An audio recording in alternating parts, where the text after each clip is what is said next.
Worried your Samsung battery is weakening?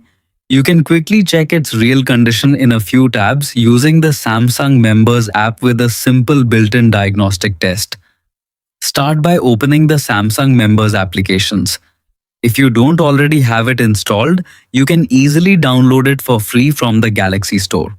Once you open the app, look for the support or get help section, then tap on phone diagnostics. This feature is designed to automatically check different parts of your phone, including performance, hardware, and battery condition. Next, select battery status from the list of diagnostic options. After that, simply tap on test and wait a few moments while the system analyzes your battery. The process is quick and doesn't require any technical knowledge. Once the test is complete, you will see a clear result showing your battery condition.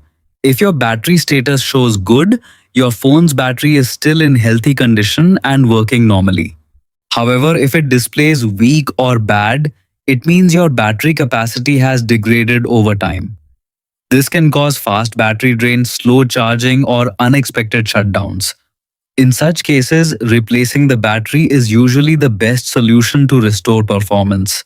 Regularly checking your battery health can help you avoid sudden issues and keep your phone running smoothly for longer. It is a simple habit that can save you from bigger problems in the future.